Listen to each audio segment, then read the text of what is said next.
Somos todos, Mas estamos todos de alguma forma ligados.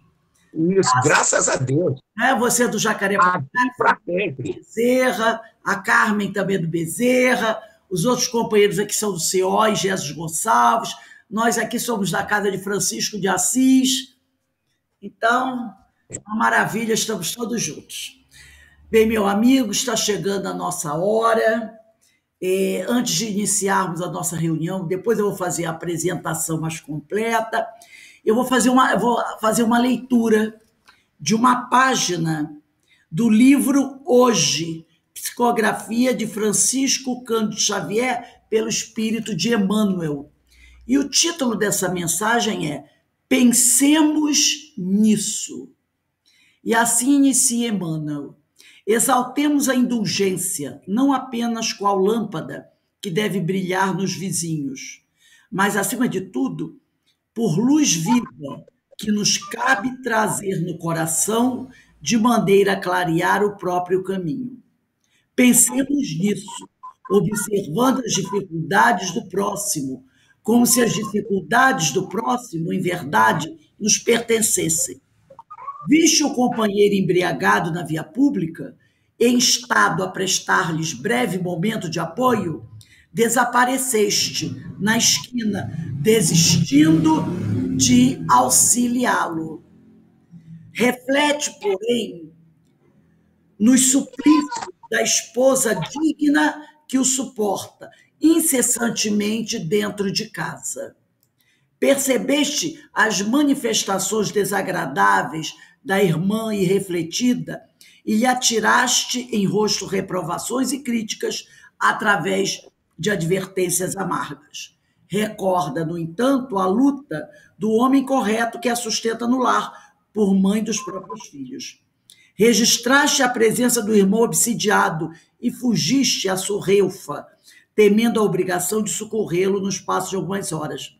Medita, contudo, nos sacrifícios do coração materno que o carrega sem pausa. Ouviste as lamentações do enfermo a censurar-lhe gemidos e descontroles. Imagina, entretanto, como te comportarias se a doença que o verga te invadisse a esfera da própria carne. Assinalaste as inibições do amigo que conversa de maneira infantilizada e abandonaste intempestivamente a palestra, negando-lhe mais alguns minutos de atenção cordial. Pensa, todavia, quão longo e doloroso te seria o sofrimento se guardasses no cérebro semelhantes entraves. Ninguém pode viver sem a indulgência dos outros, mas, para exercer com sinceridade a indulgência para com os outros, é necessário, saibamos, colocar-nos no lugar deles. Emmanuel.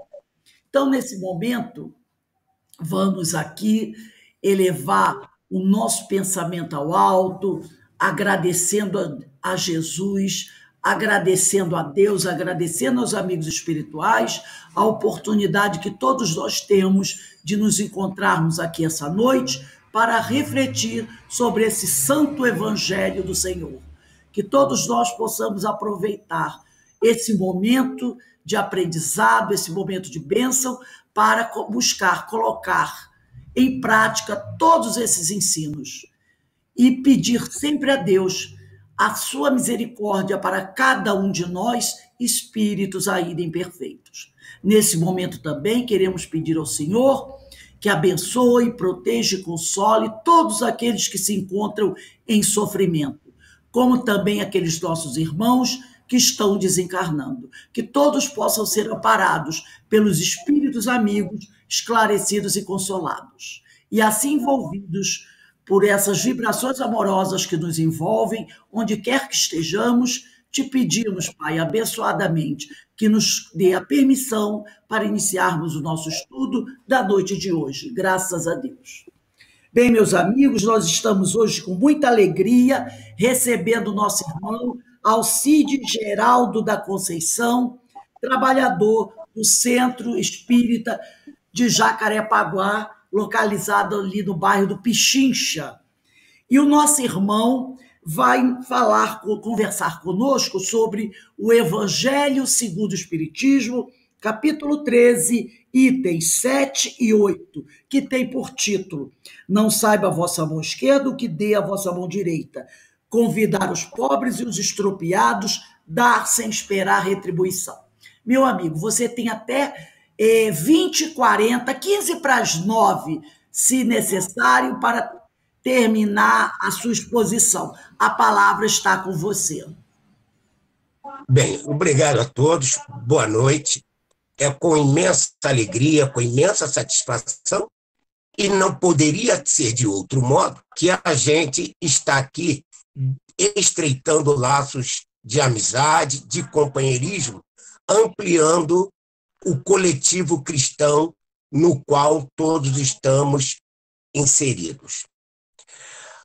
Quando, aos 22 anos de idade, ainda estudante de engenharia química na Universidade Federal Fluminense, chegou-me às mãos um texto do psiquiatra Dr. Arthur Macena, uma visão científica da doutrina espírita. Eu, que nunca tinha ouvido falar em espiritismo, li aquilo e uma coisa me chamou a atenção, que eu vi que a química, que a física, que o cálculo que eu estudava na engenharia estavam ali de outra maneira. E, a partir daí, eu comecei a me interessar pela doutrina. Depois, isso em 1975, eu tinha 22 anos. Depois, em 1985, a dona Lourdinha me convidou para fazer a primeira palestra. E eu confesso que fiquei com medo, com o coração quase pela boca, dizendo para ela que não ia fazer, e ela, não, você vai que você tem condição.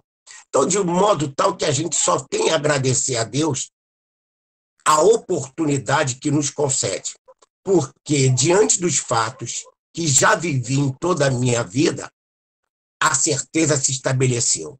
Deus me colocou no mundo para ser espírita, para ser médium e para ser professor de química, para que eu pudesse. Se a química me trouxe ao espiritismo, o espiritismo me apresentou Deus e Deus me apresentou a cada um de vocês. E nesse tempo de falando aqui, falando ali, eu vejo, pelo menos para mim, dois temas sempre são desafiadores: mediunidade e evangelho. Por quê? A mediunidade, pelo caráter subjetivo que a envolve, e tornar objetivo é um desafio. E o evangelho, por uma razão muito simples.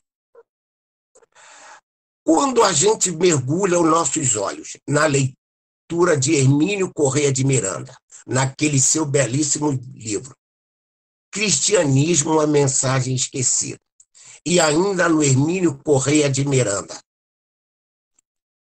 os cátaros e a heresia católica, e também no Hermínio Corrêa de Miranda, o Evangelho Gnóstico de Tomé. E quando a gente amplia o raio dos estudos e vai sondar a história do cristianismo, a gente vê o quanto nós ainda estamos distantes daquilo que Jesus preconizou: conhecereis a verdade e a verdade vos libertará. E exatamente aí é que está o grande desafio. Por quê? Segundo a ONU, em torno de 37% da população mundial se declara cristã. Dentre os que se declaram cristãos, quantos aceitam a reencarnação como princípio da doutrina? E aí é que começa o grande desafio. Por quê? Falar em Deus e falar de Deus, todo mundo fala. Mas crer em Deus, raros. Se nós recordarmos que Sócrates foi condenado pelos que se diziam falar em nome de Deus. Os que condenaram Sócrates falaram em nome de Deus. Os que crucificaram Jesus também falaram em nome de Deus. Nero, quando taca fogo em Roma e dá início à perseguição aos cristãos, também dizia que falava em nome de Deus. Saulo, quando condena Estevão, também falava em nome de Deus. Durante toda a Inquisição, se queimou, se matou, dizendo que era em nome de Deus. Nos dias atuais, o ladrão assalta e escapa da polícia. Ele dá graças a Deus.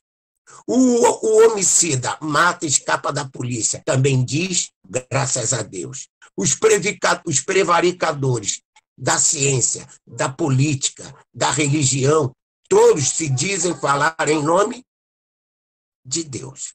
Mas, afinal, como reconhecer, identificar e aceitar Deus?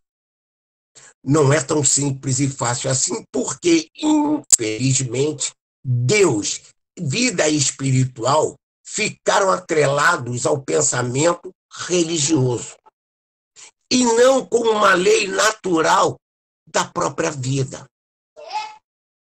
Então a gente para pensar, Alcides, como eu posso reconhecer Deus? Bom, lá no livro dos Espíritos, quando Kardec perguntou, o Espírito disse, num axioma que aplicais à vossa ciência.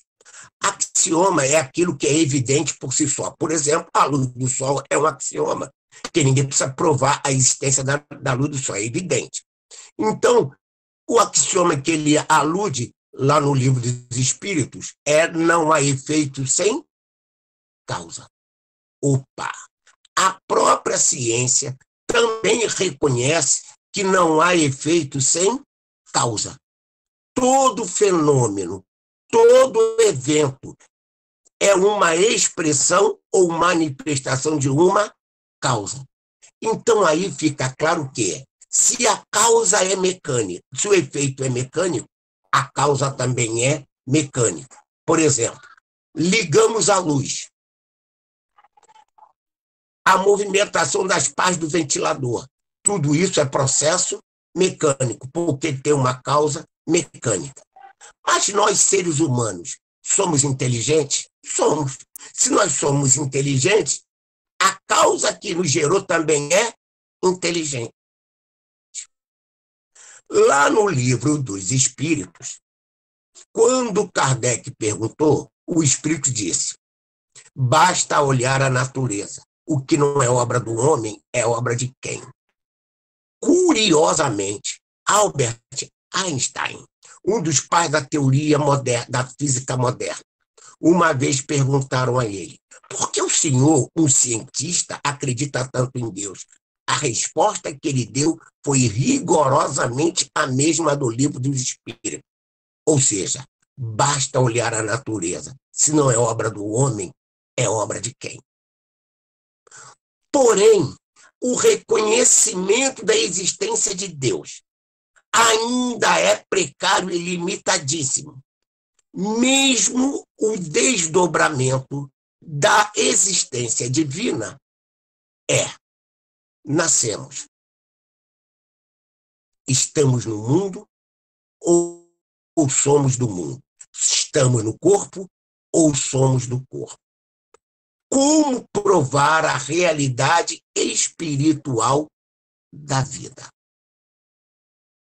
Prestem bem atenção que ao longo do tempo, se a gente sair por aí hoje, nós que somos espíritas, se nós sairmos pelas ruas dizendo que nós somos cristãos, nos perguntarão de qual igreja. Porque associou-se cristianismo ao igrejismo. Ninguém ainda reconhece o espiritismo como uma doutrina cristã. E esse é o empenho que nós todos, encarnados e desencarnados, que nos identificamos com essa doutrina, é revelar isso. E como, então, reconhecer a vida espiritual? A gente sabe que, ao longo do tempo, muito se questiona essa questão. Por quê?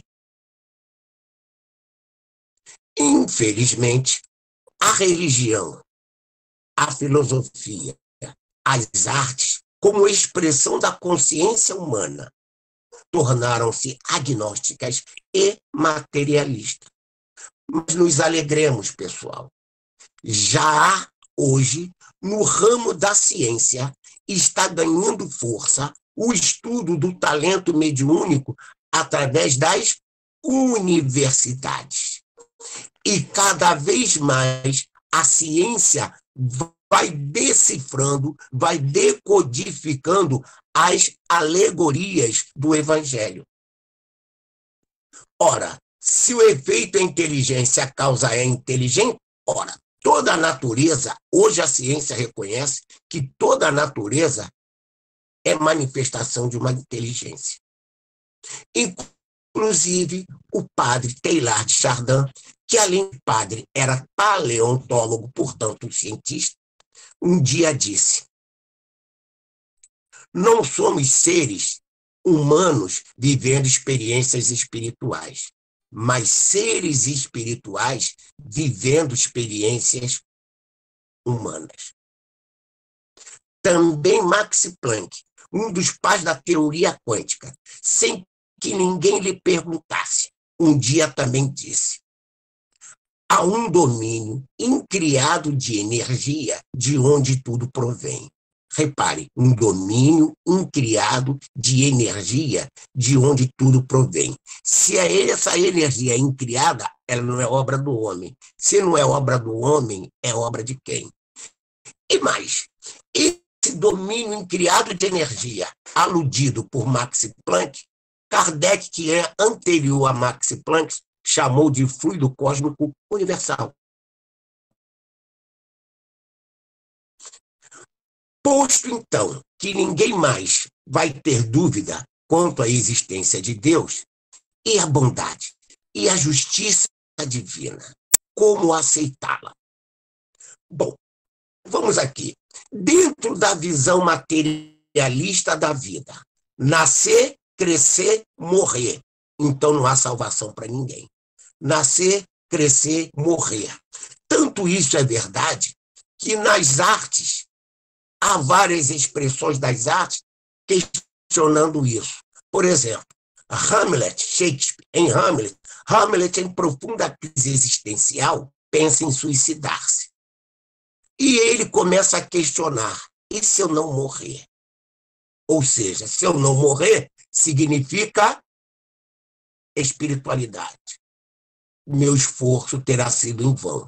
Porque, na verdade, ele não queria morrer, ele não queria sofrer. E em sã consciência, qual é o ser humano que quer morrer e quer sofrer? E assim, nessa crise existencial, em plena dúvida, surgiu ser ou não ser, eis a questão. Também Vinícius de Moraes um dia escreveu os versos que dizem assim: tem dias que eu fico pensando na vida. Sinceramente, não vejo saída. Como é, por exemplo, que dá para entender se a gente mal nasce, começa a morrer. Depois da chegada, vem sempre a partida, porque não há nada sem separação. Sei lá. A vida é uma grande ilusão. Sei lá, a vida tem sempre razão. Então, vocês notem que se o materialismo fosse a realidade da vida, o sofrimento não teria fim. Viver seria uma angústia, uma aflição, um desespero. Porém, e a questão espiritual? Como ela aparece? Bom, aí vem. Se nós pensarmos como pensam no mundo ocidental, as igrejas, só temos uma existência, a alma ganha um corpo e depois deixa esse corpo e vai dormir o sono eterno, e no dia do juízo Deus vai acordar e julgar todo mundo. Imagina que cada um de nós tenha o seu filho no inferno e você no céu. Qual é o pai, qual é a mãe que vai ficar feliz estando no céu, mas sabendo que seu filho está no inferno? Qual é o marido que, amando a esposa, vai saber que ela está no céu e ele no inferno sem poder se encontrar? E vice-versa. E esse quadro está explicitado no Evangelho, na parábola de Lázaro e o rico. O que diz o rico na região de sofrimento? Meu pai Abraão, permita que eu vá lá e diga para meus irmãos dessas coisas. Se ele estava morto, ele estava falando isso em espírito.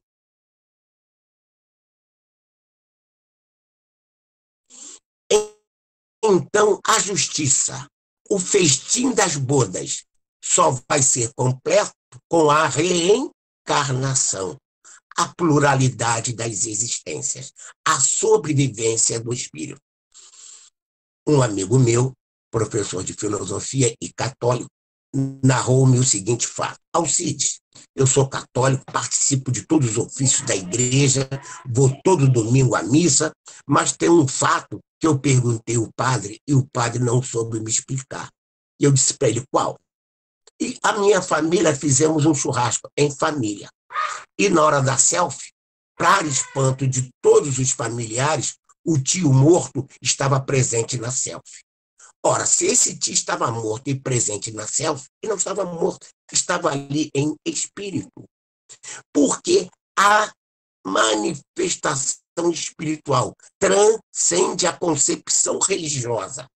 Ela é uma lei natural que hoje, voltando ao início, hoje já há nos cursos de medicina espalhados pelo mundo, várias universidades já oferecem nos seus cursos de graduação a cadeira de medicina e espiritualidade. Inclusive, aqui no Rio de Janeiro, a pioneira nesta área é a Universidade Federal Fluminense, que já colocou na graduação de medicina a cadeira Medicina e Espiritualidade.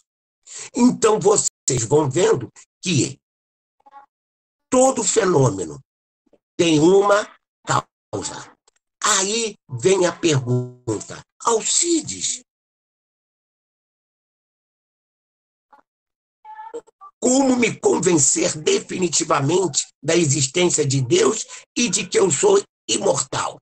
A existência de Deus já está provada. Não há efeito sem causa. Se o efeito é inteligente, a causa é inteligente. Agora, e a imortalidade? Naquele filme, A Cabana, na verdade, o filme é de trás para frente, porque o sujeito tem uma experiência de quase morte. E durante o coma, ele recebe tratamento em espírito. Mas, Alcide, isso aí é arte. E o arte pode ser um devaneio do artista. Porém, ninguém pode negar a realidade de que, quando meu amigo disse que o tio morto estava na selfie, não era imaginação de ninguém. Não era fantasia de artista, era uma realidade. Aliás, eu costumo dizer aos meus amigos que vejo a Bíblia como um livro de alta ciência. Todo mundo se espanta quando eu digo isso, e não como um livro religioso. Meus amigos, a Bíblia trata de fenômenos que devem ser estudados e não aceitos cegamente e negados cegamente. Aí, dentro da evolução histórica da humanidade, falamos de Sócrates. E Sócrates falava de vida espiritual. Conversando com outro amigo, também professor de filosofia, ele disse assim para mim: o Sócrates hoje seria esquizofrênico. Eu disse: que ótimo. Sabe por que ótimo? Porque a medicina de hoje está lá no Código Internacional de Doenças, o CID, a recomendação da Organização Mundial de Saúde aos médicos não confundirem medicina com esquizofrenia, ou seja, mediunidade com esquizofrenia. A Organização Mundial de Saúde reconhece a mediunidade como um estado alterado de consciência, mas não patológico. E com isso, nós estamos preparados para mergulhar no tema. Porque através da reencarnação nós temos a oportunidade de evoluir. E o que é evoluir? Bom, segundo Darwin, aliás, observem que Kardec publica o Livro dos Espíritos em 1857, 2 anos antes de Darwin. E no Livro dos Espíritos, quem estuda, vê lá mineral, vegetal, animal, homem, anjo, arcanjo, a cadeia evolutiva. Porém, Darwin, materialista, diz que é mineral, vegetal, animal, homem. Outro, para vocês terem a grandeza, o pioneirismo de Allan Kardec, primeiro passo. O outro eu já falei aqui, quando ele disse que o fluido cósmico universal era um domínio de energia incriado, de onde tudo provém, reconhecido por Max Planck. E mais ainda, lá no Livro dos Espíritos, Kardec deixa bem claro que a mediunidade é um estado alterado de consciência, mas não é patológico. Que patológico pode ser o mau uso da mediunidade. Então, ela não é fator de doença, o mau uso. Assim como o mau hábito alimentar também gera doença.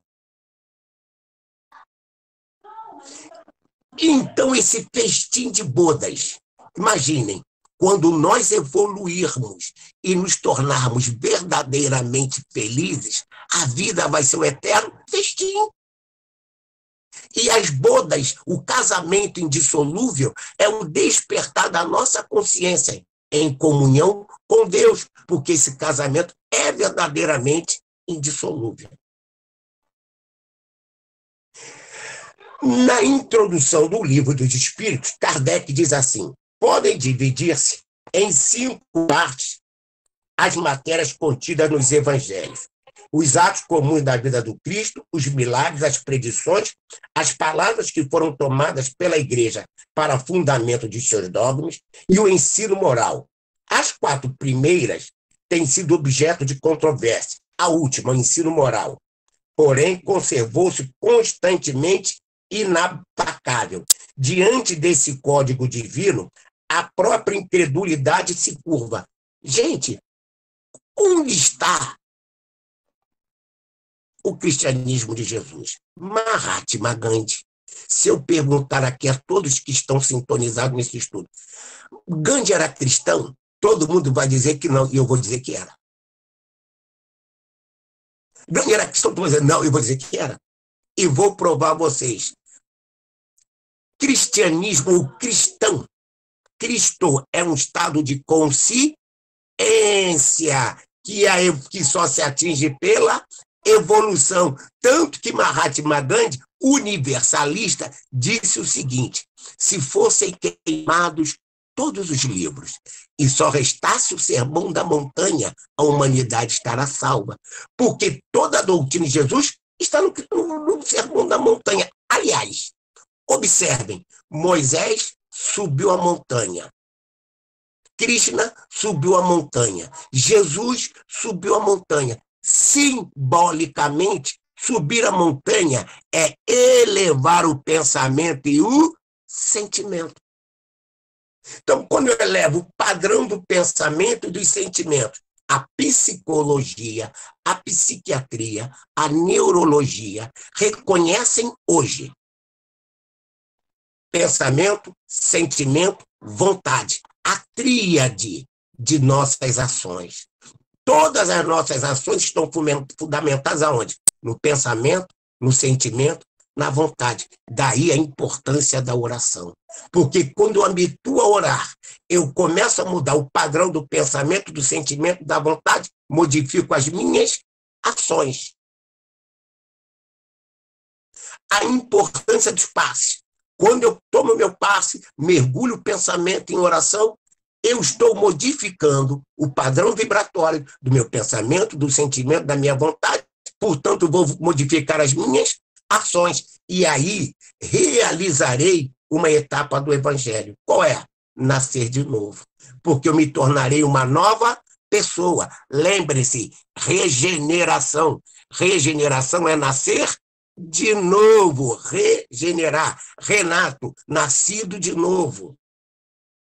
Então, o que nós estamos fazendo nesse estudo é buscar nascer de novo. Cuidado, nascer de novo não é meramente encarnar e desencarnar, porque eu posso encarnar e desencarnar e permanecer estacionário.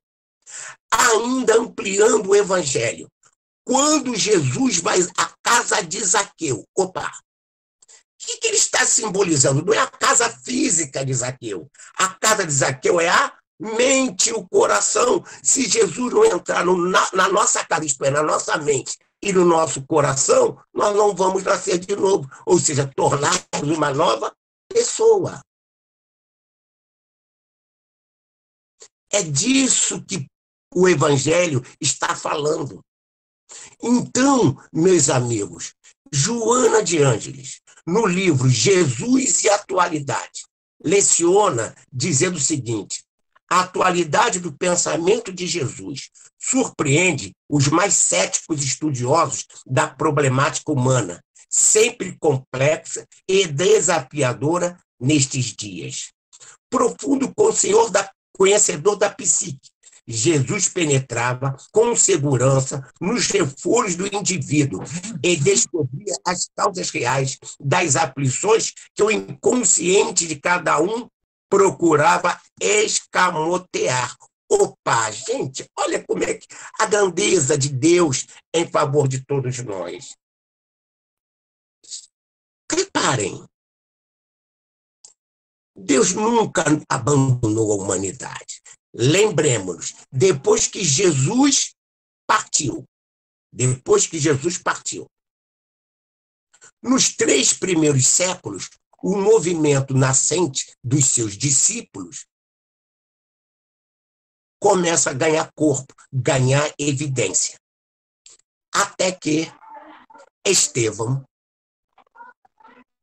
questionado por Paulo num debate público, Paulo ficou ofendido e humilhado porque não conseguiu vencer a lógica, a sabedoria de Estevão, e dá início à perseguição aos cristãos. Mais interessante é que Estevão, um homem verdadeiramente elevado, porque Jesus estava na sua casa mental, estava na sua casa afetiva. Depois de desencarnado, vai ser o mentor de Paulo. E Saulo, cego, doente, é outra coisa que nós precisamos enxergar na alegoria do Evangelho. Quando diz Jesus curou os cegos, os coxos, os aleijados. Gente, quem faz o mal está o quê? Coxo, cego, aleijado. E quando desperta nele a consciência do divino e do amor, ele se torna outra pessoa, ele se cura. Então, por trás de todo o simbolismo das ações físicas de Jesus, há uma lição espiritual. Quantos desencarnados, reparem, qual obsessor que não está cego? Qual é o obsidiado que não está cego? Até que luz, Jesus o desperta e ele passa a ter percepções. Repare, as percepções não são visuais, é da mente que alcança estágios de vibração cada vez mais elevados. Esse é o verdadeiro festivo de bodas, pois, como disse Paulo, quem está em Cristo, nova criatura é. Tudo se faz novo, as coisas velhas são passadas. Então, esse tempo que nós estamos passando, bendito tempo esse que nós estamos passando, também vai passar. E há de surgir a flor de lótus na água que está ali parada. Há de nascer um cravo, há de nascer uma rosa, porque a lama fertiliza e aduba o solo.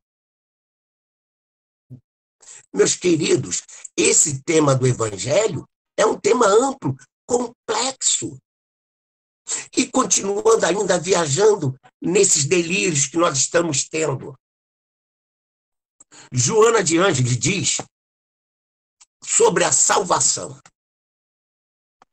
Salvo está aquele que sabe quem é, o que veio fazer no mundo, como realizá-lo e confiante entrega-se à realização do compromisso estabelecido. Joana de Ângeles, no livro Jesus e Atualidade. Ouçam. Salvo está aquele que sabe quem é, o que veio fazer no mundo, como realizá-lo e, confiante, entrega-se à realização do compromisso estabelecido. Gente, por que nós passamos por provas e expiações? Passamos por provas e expiações porque em algum momento de nossa vida falhamos. E a prova e expiações são oportunidades da gente reparar os enganos praticados e não de dor e sofrimento. A dor e o sofrimento são oriundos da nossa incompreensão do objetivo da vida. O porquê, a causa e o para quê. Para que eu vivo? Que o Vinícius de Moraes questionava na visão materialista. Reparem que quando se fala em festim das bodas, né, os estropiados, os coxos, os aleijados, nas reuniões mediúnicas de desobsessão, são exemplo do festim das bodas, onde são acolhidos os coxos, os estropiados, os cegos, os aleijados.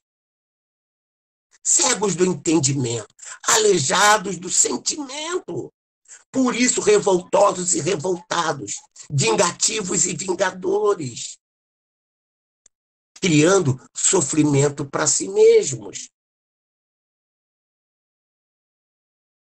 Esse estudo que nós estamos fazendo está acolhendo os coxos e os estropiados, porque não nos iludamos. Nós temos aqui uma infinidade de desencarnados participantes desse estudo. Inclusive, passamos por uma seguinte experiência. Recentemente, nós fomos ao lar de Frei Luís fazer um estudo lá. E, para nossa surpresa, quando terminou, o médium da mesa disse assim para mim: Senhor Alcides, o grupo de espíritos desencarnados, sofredores, que foram trazidos para assistir esse estudo foi muito grande. Então, o palestrante, o expositor, não importa, ele tem a assistência que ele busca. E, com isso, gera confiança na espiritualidade, trazendo os coxos, os estropiados, os aleijados do além, isto é, os cegos de entendimento, os desviados dos sentimentos, que somos quase todos nós. Esse é o objetivo desse nosso estudo, alcançar o porquê e o para quê da vida. Nesse quesito, Leon Denis. Leon Denis um dia disse: minha igreja é o universo, meu altar é minha consciência, minha religião é o amor. Gente, qual é a essência do cristianismo? Amor. Amai-vos uns ao outro. Albert Einstein, de novo ele. Por que ele?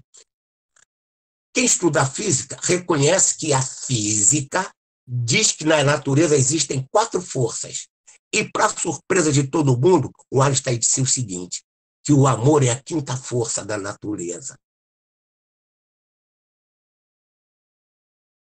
Não existe energia mais poderosa que a do amor. Por isso que o amor cura, por isso que o amor salva, por isso que o amor resgata. Inclusive, foi feito um experimento, colocados eletrodos no cérebro e depois no coração, para espanto de todo mundo, dos cientistas envolvidos no experimento. O campo magnético gerado pelo coração era da ordem de 5 mil vezes maior que o campo magnético gerado pelo cérebro.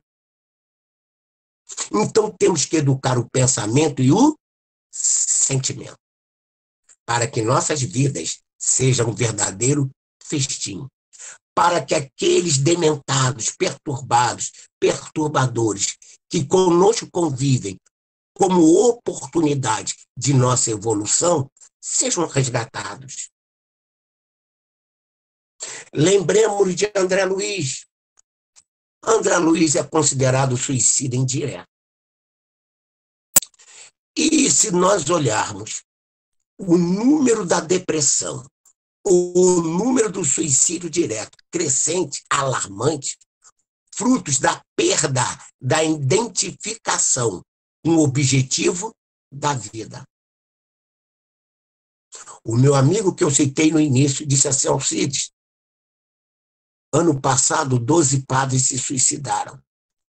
Padre Marcelo Rossi teve depressão. O padre Fábio de Mello também teve depressão. Então a gente observa que a perda da identificação com a causa da vida, que é Deus, e com o objetivo da vida, que é a evolução em inteligência, em sabedoria, em amor, gera estados doentios para encarnados e desencarnados. Não nos iludamos. Deus está conosco. Deus nunca nos abandonou. Aliás, Joana de Ângeles, de novo, no livro Jesus e a Atualidade, leciona a nossa mentora. Só existe felicidade e tomou-a como norma de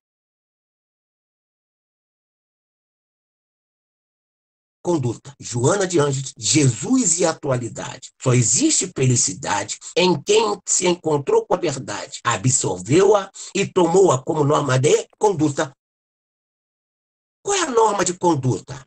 Não fazer ao outro aquilo que nós queremos para nós. Ou seja, pergunto, quem quer sofrer? Quem quer morrer? Quem quer ser maltratado? Ninguém. Então, se eu não quero ser maltratado, como posso maltratar meu irmão? E tem mais. Se Deus me ama, só há uma maneira de eu corresponder ao amor divino: amando o meu próximo. Ah, Alcide, peraí. Isso não é utopia, não. Isso é lei da vida. Eu sou pai de 3 filhos e tenho 2 netos. Quer me amar? Trata bem meus filhos e meus netos. Se eu, precário, limitado, reconheço o carinho e o amor de alguém, amando meus filhos e meus netos, como é que Deus, a suprema inteligência, vai permitir que eu sofra? Não. Quem ama não sofre. Aliás, observem, Jesus falou em amar, não falou em gostar. Jesus prometeu felicidade, não prometeu prazer. São estágios diferentes de vibração. E isso tudo é o convite aos coxos, aos aleijados, aos estropiados, porque quando nós abrimos a prece e rogamos por todos os sofredores, o que nós estamos fazendo? Convidando os sofredores, isto é, os estropiados, os coxos, os aleijados, para esse festim de bodas, que é o estudo da noite.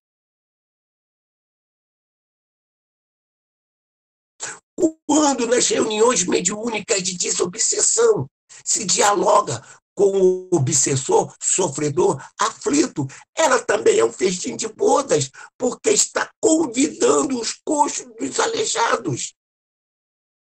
Gente, é preciso sair desse convencionalismo, desse formalismo. O cristianismo, os ensinos de Jesus são leis da vida, que a ciência está comprovando. Exemplo.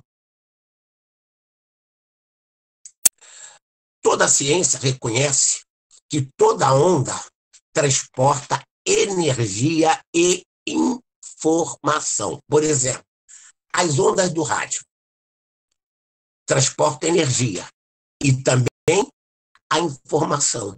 Quando eu sintonizo com aquela rádio, eu recebo as informações que ela está passando. Quando eu sintonizo num canal de televisão, através das ondas que são emitidas, eu recebo informação. Então, o nosso pensamento também é uma onda. E quando eu me coloco em prece, essa onda também carrega uma informação. É desse pestim que Jesus está falando. Da prece intercessória em favor de todos, das autoridades e da subalternidade, da fama e do anonimato, do que crer e do que não crer. Porque todos são filhos de Deus, como todos nós o somos. É esse pestim.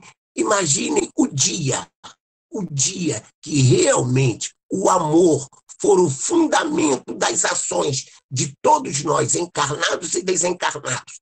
Isto é, no dia que soubermos amar. Sabemos amar? Aliás, o Vinícius de Moraes também um dia escreveu um poema que diz assim: sabe você o que é o amor? Não sabe, eu sei. Você já chorou de dor? Pois eu chorei. Sabe andar de madrugada, tendo amada pela mão? Sabe gostar, qual sabe nada, sabe não? E é por isso que lhe digo, e com razão, que mais vale ser mendigo que ladrão. Você não tem alegria, nunca fez uma canção, por isso a minha poesia, haha, você não rouba não.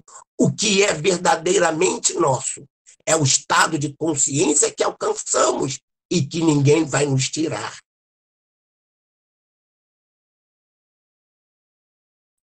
É o bem que as traças não roem e os ladrões não roubam. Então, viver é construir laços de afeto através do despertar da consciência para a beleza e a grandeza da vida, alcançando o porquê, Deus, e o para quê, a felicidade suprema. Porque só é feliz quem ama para valer. Só é feliz quem se liberta do orgulho, da vaidade, do egoísmo, que nos cegam para as verdades sublimes da vida. Quantas belezas o orgulho, a vaidade, o egoísmo nos impedem de colher. Você dirá assim: puxa, seu Alcides, o senhor agora está pegando pesado. Não, meu amigo. Tem que causar choque. Eu também fiquei chocado, apalermado, atoleimado, e tinha que despertar. Porque é isso. Quem é tomado do sentimento cristão se cura do orgulho, da vaidade, do egoísmo, das ambições mesquinhas. Se cura dos recalques, dos remorsos, dos traumas, dos complexos, das frustrações, da ira, da cólera e do medo, que são as perturbações psíquicas que trazemos ao longo das sucessivas encarnações que dormem lente no inconsciente mais profundo. E vejam que coisa mais sublime. No século XIX, quando a psicologia se separa da religião, se tornando uma ciência, quem encarna? Freud e Jung. E sem eles, o mundo não seria o que é hoje. O estudo do inconsciente. O inconsciente profundo é onde estão arquivados tudo que vivemos, do mineral até o hoje. Ah, seu Alcides, mas eu não me lembro da minha encarnação. Não tem problema, gente. Allan Kardec, aquele portento, grande mestre, ele lembrava que tinha sido sacerdote druida? Não. Ele nem sequer lembrava que tinha assumido o compromisso da codificação. Quando o Zéfiro diz a ele: você foi escolhido. Reparem, Zéfiro diz a ele que ele foi escolhido, não disse que ele foi chamado. Ele foi escolhido. Os verdadeiros missionários são escolhidos. Nós somos chamados. E mesmo assim, ele refugou, pensou e cumpriu o seu compromisso. Honrou o compromisso. Assim também nós. Nenhuma vida é desprovida de valor, de sentido, de significado. Descubra qual é o sentido, qual é o significado de sua vida. Diga, como Paulo a caminho de Damasco: Senhor, o que queres que eu faça? Quem foi feliz? Saulo, o perseguidor do Sinédrio, ou Paulo, o convertido de Damasco? Nos olhos materialistas, Saulo, detentor do poder material, mas diante do Espírito, Paulo é que era feliz. Francisco de Assis. Olha aí, como Francisco de Assis aborda o festim das bodas e chama os coxos estropiados para esse festim. Senhor, fazei de mim instrumento de vossa paz.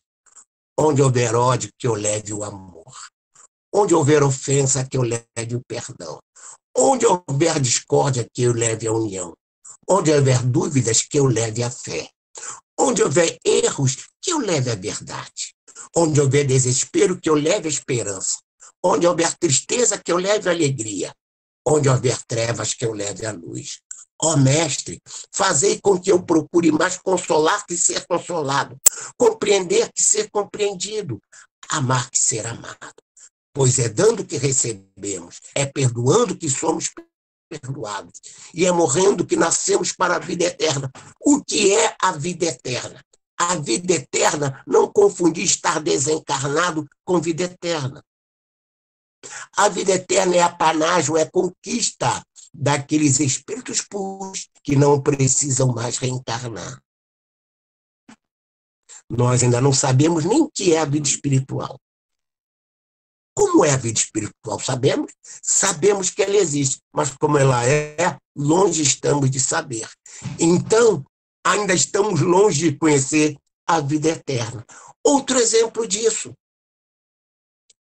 Quem conhece completamente a anatomia e a fisiologia do pensamento? Quem conhece completamente a anatomia e a fisiologia do sentimento? Ninguém. Então, ainda estamos longe de conhecer a vida eterna. Ainda somos coxos, aleijados, cegos, estropiados. Porém, temos uma coisa que a gente pode se alegrar. Veja dentro de você se você hoje não é melhor do que você já foi há 10 anos. Veja se você hoje não é melhor do que você já foi há 20 anos. Longe da perfeição, mas já está melhorando. Só a ânsia de buscar, de procurar, de participar dos estudos já sinaliza um avanço. Por quê? Homem, conhece-te a ti mesmo. É o autoconhecimento que nos cura. É o autoconhecimento que nos liberta. É o autoconhecimento que nos abre as portas daquilo que se chama na palavra hoje acolhimento. É o acolhimento do outro, porque sem o outro não tem como ser feliz. Sem o outro não tem como experimentar a delícia das trocas afetivas, porque nenhum de nós é completo em si mesmo. Nós precisamos do outro para nos completar. O defeito que Alcides tem, o outro não tem. Mas o defeito que o outro tem, o Alcides também tem. Então, é exatamente aí que está o grande barato da vida. Uma profunda lição que eu tive. Um aluno, uma ocasião, eu queria dar aula e o garoto perturbava a minha aula. Eu entrava na turma e o guri tirava... Aí eu todo dia pedia a Deus, meu Deus, para me controlar, para não me perder, para não sair do eixo, né? Aí, um dia eu olhei para ele, aí um dia, antes de entrar na escola, eu levava o livro Pão Nosso, Caminho, Verdade e Vida, e abri. Caiu lá a lição.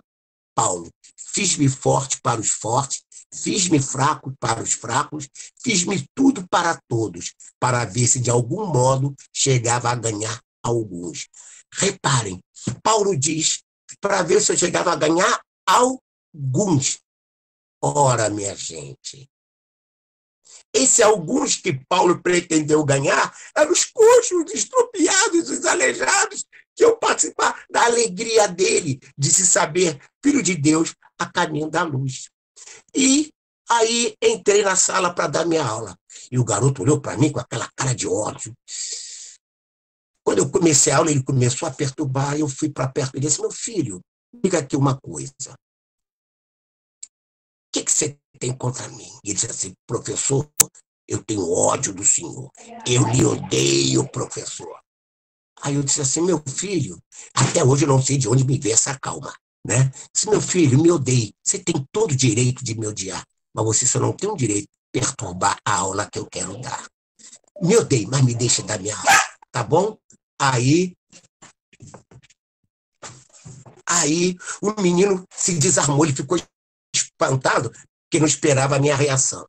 E daquele dia em diante, toda vez que eu entrava na sala, eu me dizia para ele: ó, meu filho, se você não estiver entendendo, fala que Titi está aqui para te explicar.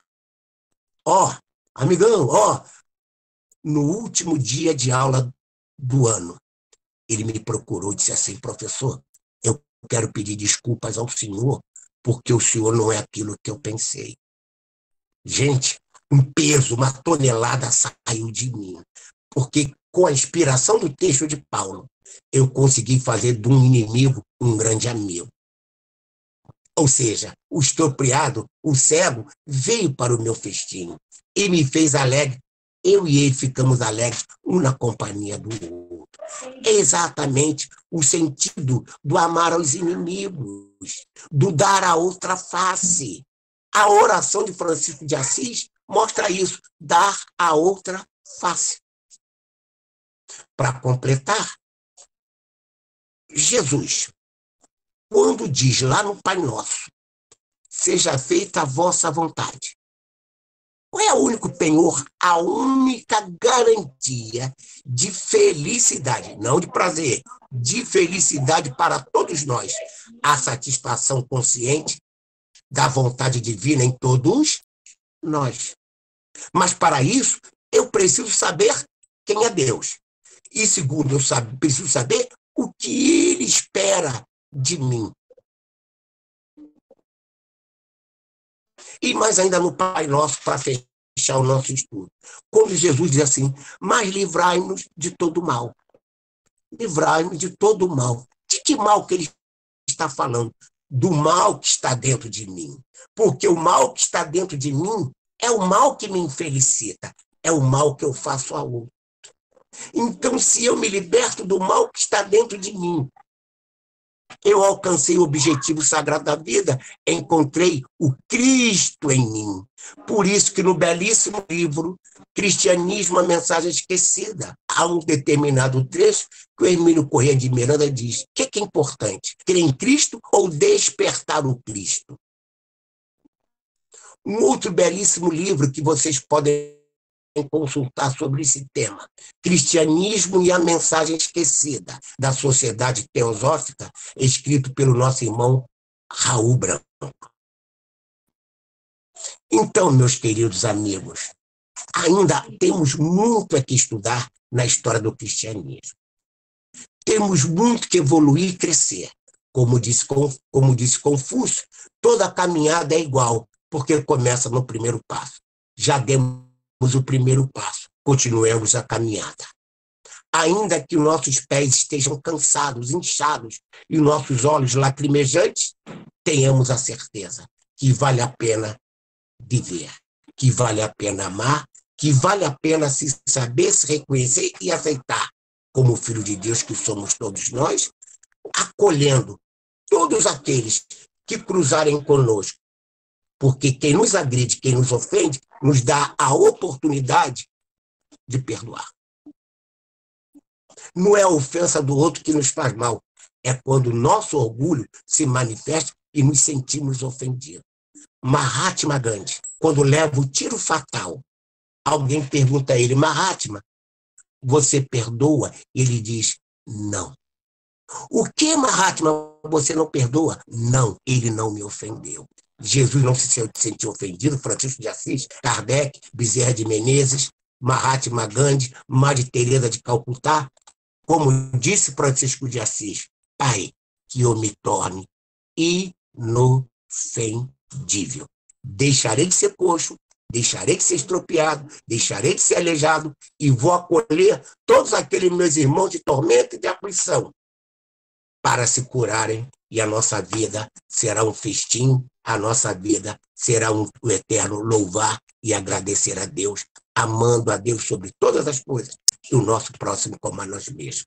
Querido, muito obrigado pelo carinho, pelo acolhimento. Que Deus nos fortaleça cada vez mais a união para que a gente se liberte. Um beijo, obrigado. Agradecemos ao nosso irmão Alcides, suas palavras, muito aprendizado, muito acolhimento, muito esclarecimento também. Que o Senhor o abençoe, a ele e a família, e que ele leve o nosso abraço à casa de Agostinho, ao Centro Espírita de Jacarepaguá, e esperamos poder contar com um amigo novamente para conversar conosco sobre esse evangelho maravilhoso que é a boa nova do Senhor, que tanto nos consola, nos esclarece e nos traz essa alegria de podermos participar, né, juntos aqui desses momentos de tanta vibração, de tanta luz. Então, muito obrigado, meu amigo. Que Deus te abençoe e deixamos aqui um beijo no teu coração. Eu que agradeço a confiança de todos. Um beijo, obrigado. Um beijo. E para encerrarmos, vou pedir à nossa irmã Carmen Matos, do Centro Espírita Bezerra de Menezes, ali de Vargem Pequena, para fazer a nossa prece de encerramento. Então, Senhor, muito gratos estamos por essa noite de tanto ensino, de tanto entendimento, de tanto despertamento, que é essa luz do Evangelho, esse roteiro seguro que sabemos que está em nós, que temos acesso a ele. Muito gratos estamos por esse momento de tanto entendimento que o Evangelho nos dá, e que possamos nos despertar dessa cegueira, dessas limitações, do orgulho, do egoísmo, que fazem parte da nossa caminhada, e que nós possamos ter esse despertamento também do nosso propósito aqui, nessa nossa encarnação. Aqui viemos, o que estamos aqui fazendo, qual é o nosso passo em direção a isso. Que Jesus possa abençoar o nosso amigo, que tanto nos trouxe de bênçãos aqui para a nossa vida, e que ele possa também voltar novamente aqui para nos alegrar com a sua maneira simpática e agradável de tratar o Evangelho para todos nós. Que Jesus abençoe todos nós, que tenhamos uma noite de muita reflexão, de muita análise da nossa vida. Graças a Deus. Obrigado, meus amigos, por essa noite agradável. Obrigado mais uma vez, meu querido amigo Alcides, e que o Senhor abençoe a todos nós. Então, uma boa noite para todos, que possamos refletir sobre as palavras do nosso irmão no nosso dia a dia. Tchau, gente. Até amanhã. Boa noite para todos. Um abraço à família. Obrigado. Boa noite. Boa noite. Obrigado pelo carinho. Seja bem-vindo. Boa noite a todos. Um abraço a todos. Um abraço. Obrigado. Que o Senhor nos abençoe. Obrigado, Senhor. Tchau. Muito obrigada. Tchau. Foi muito bom. Fiquem todos com Deus.